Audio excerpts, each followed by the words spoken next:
welcome to New Stripe City, a YouTube channel for die-hard Bengals fans. I'm your host, Ace Boogie. A big shout out to my returning subscribers, and if you're new here and you're a die-hard Bengals fan, be sure to bang that subscribe button. And let's see if we can get this video 200 likes. If I can get 200 likes on this video, I will drop another one for my die-hard Bengals fans tomorrow. Obviously, we're doing the shout out for our subscribers, so if you're new here, be sure to subscribe and comment on this video with your name and I'll shout you out. Also, we're doing the Madden 3000 subscribers challenge. We're at 2,500 now. All you have to do is subscribe, comment, share this post to be entered, and be sure to tag our Twitter at New Stripe City. The Bengals started preseason out with a bang. One way that I would describe, if I had one word to describe this offense, it was sharp. The Bengals were the first to put up points on the board and looked very crisp. Joe Mixon lined up at receiver, John Ross flashed his quickness, AJ Green was in midseason form, and Tyler Boyd kept hauling in touchdowns, and this was all without Tyler Eifert being active for the game. Ross had an earlier mishap where he fell and the ball was intercepted, but he rebounded on the following drive with a quick catch, and he also had a second would-be touchdown, which was very impressive. Bill Lazor's offense basically looked like the opposite of Ken Zampese's offense last year. This was honestly like one of the funnest parts of the game, was just to sit back and watch this offense play. The offensive line held up. The difference between having Cordy Glenn and Billy Price was night and day. Bobby Hart and Trey Hopkins were at least serviceable. Christian Westerman also looked good, but he came in a little later, so he could be a guy that could be pushing Trey Hopkins for that second right guard position. Dalton was actually 6 of 8 for 111 yards and 2 touchdowns, so not bad. And Jeff Driscoll, in my opinion, seemed to edge out Matt Barkley for the backup competition. But you can't always have good things, so let's talk about some of the bad things offensively. On the bad side of things, Cedric Ogbuehi and Jake Fisher looked like complete, utter garbage and struggled against not only second team, but also third team defense. That's ridiculous.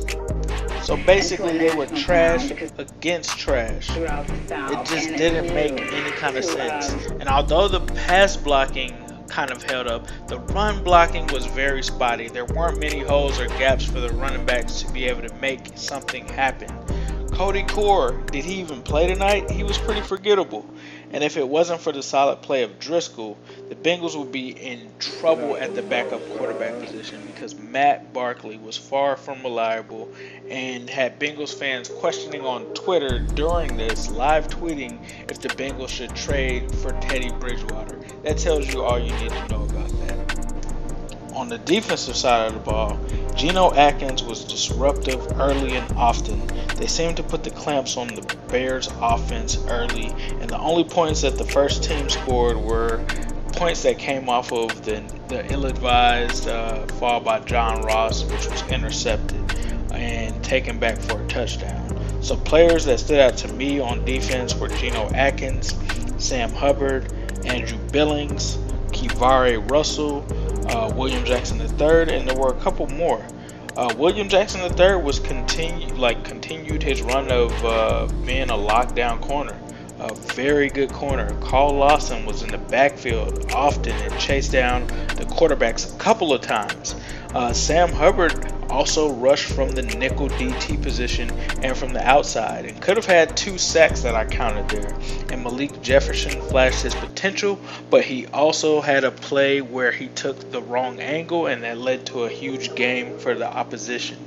Brandon Bell had a good night with an interception, and at some points the Bengals even came out in 34 packages. That's very interesting. That's something that I had to note. As for the bad side, the Bengals messed up an opportunity to get a 3-and-out when they were called for a roughing the passer penalty on Carlos Dunlap. Vinny Ray was also injured, so that will be interesting to see what they do there, especially with Vontaze expected to be out. Hopefully Vinny can come back. And then they were also exploited, the reserve players at least were exploited by plays by the tight end. So those are things that they have to clean up next game. But all in all, it was a very telling win that would give fans reason for plenty of optimism. And you can see how all the new changes have affected this team in a positive way. So one thing for sure is that this team is going to be exciting to watch this season. So now, in conclusion, it's time for to shout out my subscribers. So shout out to Dan Spiel, Will Christopher, Heath Reynolds, DZ Zims, Gecko Master, Go Bucks, and everyone else. And as usual, I'll leave you guys with a who day, all day, every day, and especially on Sunday. Throughout the South, and it's new.